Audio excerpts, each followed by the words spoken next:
Moin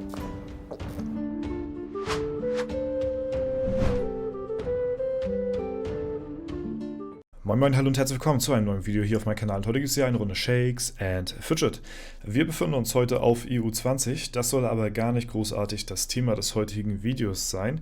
Oder sagen wir mal nur zum Teil, denn letzten Freitag ist ja EU20 gestartet, vor ein paar Tagen. Und ich hatte mir dann mal so die Frage gestellt, okay, nehmen wir mal an, ja, nehmen wir einfach mal an, Shakes and Fidget bringt alle 6 Wochen einen neuen Server raus. Das ist ja so ungefähr plus minus Pi mal Daumen so etwa der Cycle, wie die Server released werden. So alle 1,5 Monate kommt circa ein neuer Server raus. Ne, mal ein paar Tage früher, mal ein paar Tage später. Manchmal legen sie auch eine Woche irgendwie mal Pause mehr dazwischen ein. Also es ist relativ variabel, aber der Schnitt liegt bei alle 6 Wochen. So, da mir ja häufig die Frage gestellt worden ist und ich mir auch so selbst die Frage gestellt habe, darauf, ja, aufgrund dessen denn so, wann ich denn mal wieder mit meinen eigenen Char richtig tryhard-mäßig reingehe und einen Server auf Langzeit spiele. Die Frage kam jetzt halt verhäuft auf, jetzt nochmal davor schon, aber jetzt nochmal, als wir den Account von Hunrizzle gesittet haben, kam die Frage halt eben auch sehr, sehr häufig auf, wann ich mit meinem eigenen Account dann mal irgendwann wieder langfristig reingehe und einen Serverstart richtig von Anfang an tryharde und dann einen Account wirklich Langzeit spiele so, ne? Da müssen verschiedene Faktoren erfüllt sein, das hatte ich in der Vergangenheit schon mal so erwähnt. Zum einen muss, und das ist das Wichtigste, es muss die Klasse da sein, die mir hundertprozentig gefällt. Die jetzigen Klassen, die momentan auf dem Markt sind, die würde ich nicht langfristig spielen wollen. Es gibt ein paar Klassen, die mir sehr gut gefallen, wo ich überlegt habe, okay, könnte man, wenn jetzt keine Klasse rauskommt, die mir gefällt, ja, könnte man die spielen, das wäre der Nekromant und der Paladin. So, aber ich warte zuerst auf eine neue Klasse, die mir sehr, sehr gut gefällt, weil ich habe ja momentan meine 3 Hauptaccounts, ja, und dann immer so einen temporären Account, das ist dann meistens der neue Server. So, ne? Die werden aber dann wieder irgendwann inaktiv. Es bleibt bei den 3 Hauptaccounts, die ich auf Long-Term spiele. So. Wann reiht sich da ein 4. Long-Term-Account ein? So, ne? Also da ist zu 100% die Klasse entscheidend. So. Danach ist für mich dann als zweitwichtigstes die Gilde, in der ich spiele, die Gemeinschaft, die Community, mit der ich dort zusammen auf dem Server bin. Ja, die muss passen. So, dass da viele Leute sind, die ich auch so irgendwie mal kenne oder mit denen ich mal zu tun hatte oder so. Das ist auf jeden Fall für mich persönlich auch wichtig, dass die Gemeinschaft halt einfach passt. Das ist Key-Faktor Nummer 2. Und der dritte entscheidende Grund ist auch der Server, der passen muss. Ja? Das darf jetzt so kein random Server sein, wie zum Beispiel EU27. Ja? Tut mir leid an alle Leute, die sich jetzt genau vorgenommen haben, auf EU27 demnächst zu starten, so, ja, aber ihr checkt, glaube ich, was ich meine, so, es muss schon ein Event-Server sein, so, und da kam für mich halt eben seit langer Zeit EU50 in Frage, als nächster großer Langzeitserver, wo man mal wieder richtig reingeht. Also so richtig reingeht, ja. Nicht so wie wir jetzt reingegangen sind bei Hunrizzle, sondern nochmal vielleicht doppelt so stark, ja. Und dann mit einem eigenen Account Long-Term, so, ne? So einen Serverstart habe ich noch nie mit einem eigenen Account gespielt und habe auch meine vergangenen Server, sowohl mein Main, mein Battlemage als auch mein Krieger, habe ich nicht ansatzweise so hart gepilzt, wie wir es jetzt in dem Account von Hunrizzle getan haben. Und dann möchte ich in Zukunft nochmal einen draufsetzen. Ja, und das wird dann wahrscheinlich mit EU50 passieren.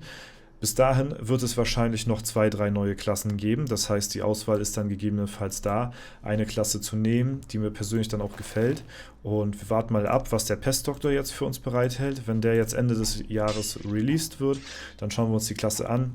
Und potenziell wäre das vielleicht schon mal eine Klasse für mich, wo ich sage, okay, mit der Klasse könnte ich überlegen, langfristig auf EU50 irgendwann mal zu spielen. So, jetzt hat sich mir halt die Frage gestellt, wir haben jetzt EU20, wie lange dauert es noch circa, bis EU50 rauskommt? So, und das Gespräch, das hatten wir vor ein paar Tagen im Livestream gehabt Und mit dem Chat haben wir dann zusammen so ein bisschen versucht rauszufinden, wann so ungefähr das Datum sein könnte, wann EU50 released wird. Und das ist in circa 3,5 Jahren. So, also es braucht natürlich noch ein bisschen Zeit, ne? Aber wir sind auf einem guten Weg. Ja? W50, also der internationale Server W50, was bisher mein letzter Serverstart gewesen ist, wo ja mein Ohrkrieger drauf ist, der kam 2021 raus, also vor 4 Jahren. Ja? Und jetzt sind wir schon ein bisschen wieder über der Hälfte bis zu EU50. Ja? Das heißt, es ist so gesehen gar nicht mehr allzu lange. Ja? Ich möchte aber halt eben diesen Server nehmen, weil ich bis dahin wirklich hundertprozentig eine Klasse haben möchte, die mir auch gefällt. Und ja, die Klasse muss erst noch gebacken werden, sag ich mal. Ne? Und genau, die kommt der Server kommt circa in 3,5 Jahren raus. So.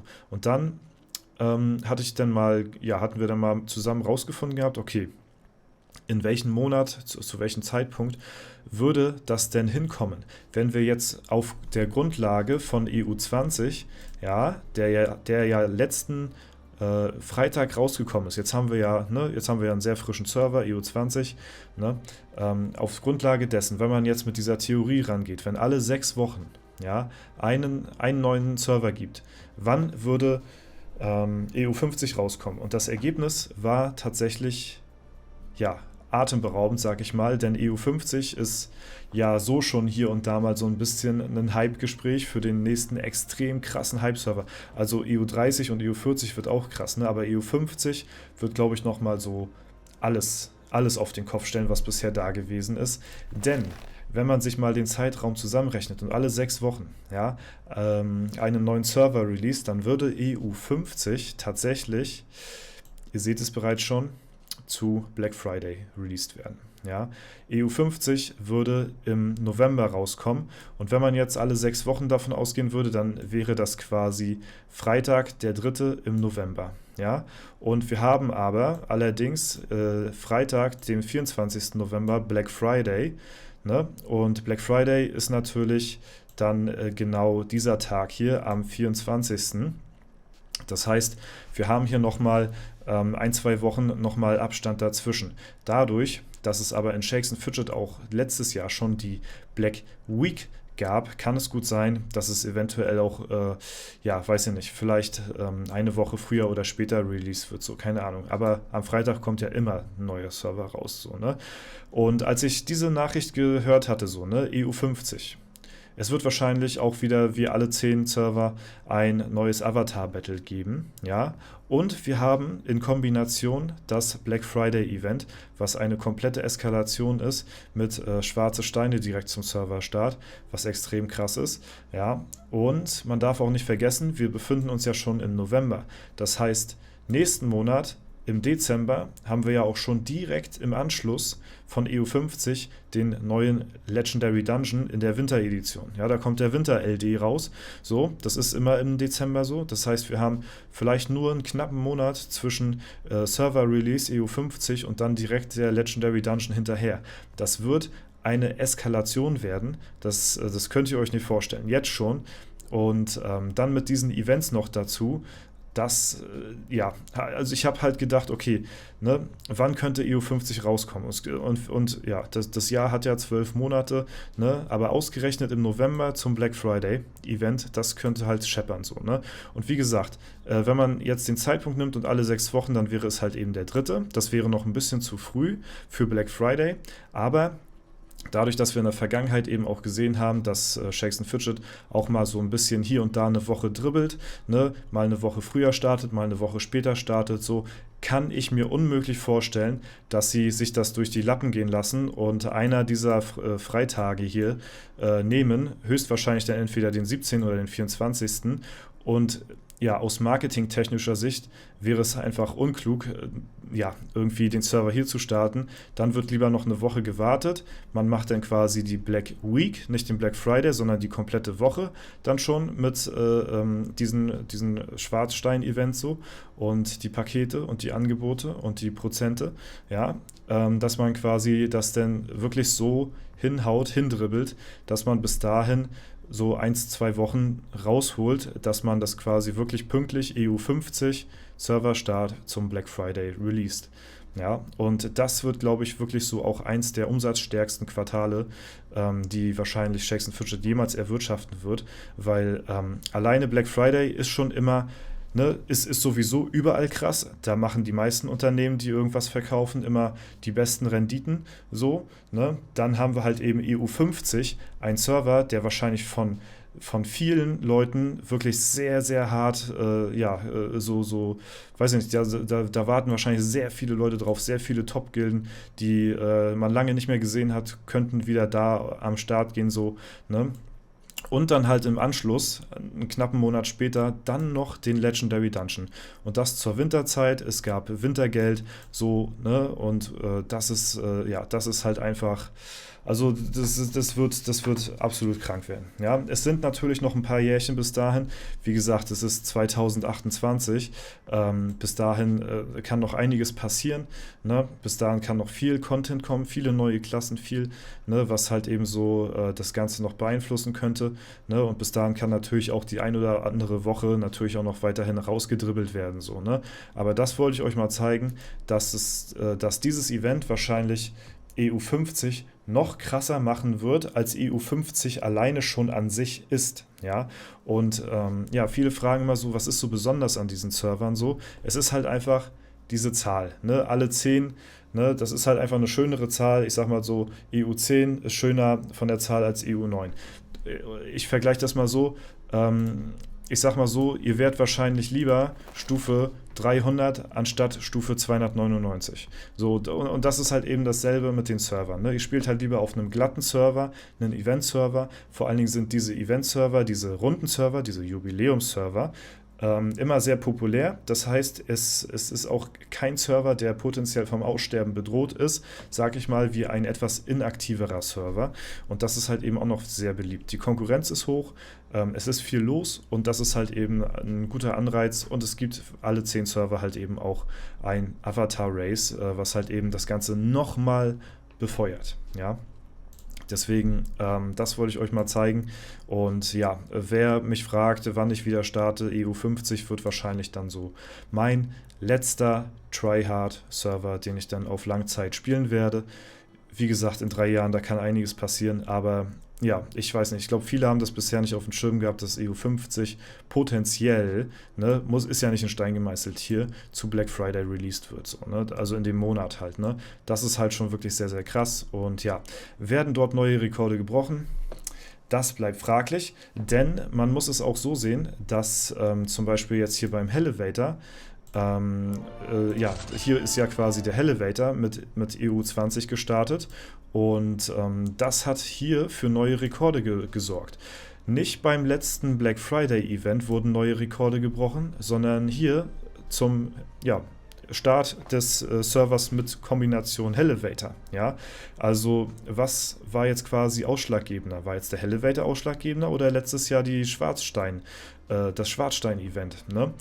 Das ist halt eben so das Ding, weil es ist nicht unbedingt gesagt, dass jetzt so ein Black Friday-Event mit Schwarzstein-Event zum Serverstart unbedingt neue Rekorde verspricht, weil sonst hätten wir die ja schon letztes Jahr wahrscheinlich gesehen.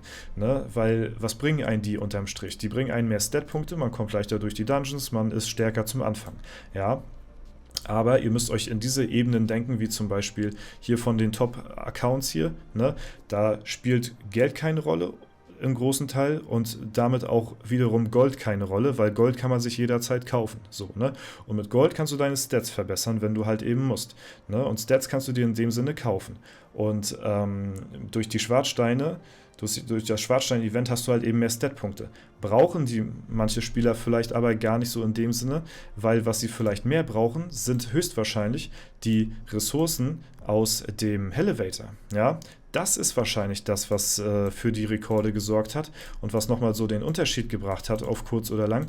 Das sind die Ressourcen aus dem Elevator. Ja, das ist das Holzstein, um die Festung schneller auszubauen und eventuell die Unterwelt schneller freizuschalten und damit halt einen wesentlichen Vorteil sich zu verschaffen, als eventuell ein paar Statpunkte mehr, die man sich ja sowieso kaufen kann, wenn man genug Geld hat halt eben für das Game. So, ne? Also es ist gar nicht so gesagt, dass jetzt das Black Friday Event nun hauptsächlich für neue Rekorde sorgt, sondern glaube ich tatsächlich ist der Elevator eins der ausschlaggebenden Features, die dafür sorgen könnten, dass wir neue Rekorde sehen. Und ja, wie gesagt, wir haben letztes Jahr zum Black Friday Event keine neue Rekorde gesehen, so großartig, aber wir haben jetzt zum Elevator hier neue Rekorde aufstellen können, an Tag 1 halt eben, ne? Und Tag 2 wurde halt eben auch krass gepusht. Ja, also das ist nicht immer so gleich gesagt, ne? Aber ja, das wollte ich euch nur mal so, loswerden. Das wollte ich mal im Raum einfach mal so stehen lassen hier, ne? Dass das wahrscheinlich ist, dass wir EU50 mit Black Friday Event sehen. Was ein Zufall. Es wirkt schon fast ein bisschen geskriptet, muss ich sagen. Ne? Aus 12 Monaten EU50 dahin zu bringen, dass es 2028 dann im November startet. So, ne? So ein gehypter Server zu so einem krassen Event, zu so einem krassen Zeitpunkt in einem Jahr. Im Anschluss mit LD, also das ist gestörte Scheiße, wirklich. Und ja, das wird wahrscheinlich dann auch so mein letzter Server werden. Mit welcher Klasse werden wir noch sehen. Ne? Bis dahin kommt ja der Pestdoktor, bis dahin kommen wahrscheinlich noch 2 oder 3 andere Klassen noch raus, die getestet werden. Das heißt, die Auswahl ist bis dahin gegeben und bis dahin kann ich mich noch ein bisschen zurücklehnen, weil jetzt EU20 und EU30, das wäre mir alles zu kurzfristig gewesen, um langfristig einen Server zu nehmen. EU50 ist das Ding. Ja, und EU50 wird es dann wahrscheinlich auch wieder einen neuen Avatar von mir geben, dann denke ich mal, ne? Weil ich dann wieder langfristig am Start gehe. So, ne? Weil es haben auch schon einige so mal nachgefragt, die anderen Creator, die haben so viele Avatare, warum hast du in dem Sinne nur 2, was ja auch schon viel mehr ist, als die meisten haben. So, ne? Das liegt halt daran, dass ich explizit nur mich dafür entscheide, einen neuen Avatar zu nehmen, wenn ich auch wirklich einen Server langfristig spiele. Weil ich wurde jetzt zum Beispiel auch gefragt auf EU20, ob ich nicht einen neuen Avatar haben möchte. Es würden 3 neue Bilder für mich angefertigt werden und ihr habt wieder die Auswahl, ja, für einen abzustimmen, wie bei den anderen Creatoren auch. Ja? Aber dadurch, dass ich weiß, dass ich auf EU20 nicht langfristig spielen werde, habe ich halt das Angebot einfach abgelehnt. Ja, ich hätte auch den Avatar einfach so haben können, ne, auch den 3., ich hätte auch schon den 4. und 5. haben können, so wie viele Creator auch. Dadurch, dass ich aber nicht langfristig auf dem Server hier performen werde, werde ich mir die Avatare auch nicht unnötigerweise einfach nur, weil ich es kann, ja, zeichnen lassen und dann sind die Server nachher irgendwie nicht mehr da. Klar kann ich sie auch auf meinen anderen Accounts nutzen, so ist nicht, ne? Aber ich finde das halt einfach cooler, wenn die Accounts bzw. die Avatare auch wirklich so zu dem Server halt gehören, wo ich halt eben auch so drauf spiele, wo ich starte, wo ich langfristig spiele und ja, deswegen wird es da in Zukunft auch keine weiteren Avatare von mir geben, bis halt eben EU50 da ist. So, ne? Das auch nur noch mal so am Rande erklärt. Gut, aber das Video geht schon lang genug. Ich habe auf jeden Fall genug gelabert und ja, das sind so die Informationen, die ich aber erstmal loswerden wollte. Ich bin gehypt. Wir freuen uns auf 2028. Ja. Fangt schon mal mit einem Sparplan an.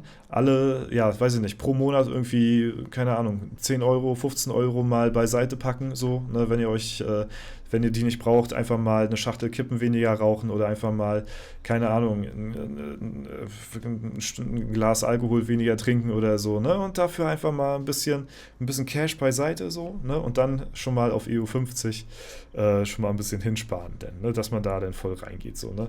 Ja, das auf jeden Fall dazu. Freunde, wenn es euch gefallen hat, lasst gerne eine Bewertung, Kommentar dazu da. Schreibt mir sehr gerne mal eure Meinung dazu. Werdet ihr auf dem Server starten? Ich werde es machen. Ja, also das wird mein letzter Langzeitchar werden. So, und deswegen, ja, ich werde da auf jeden Fall am Start sein. So, ne? Mal gucken, mit welcher Klasse bis dahin.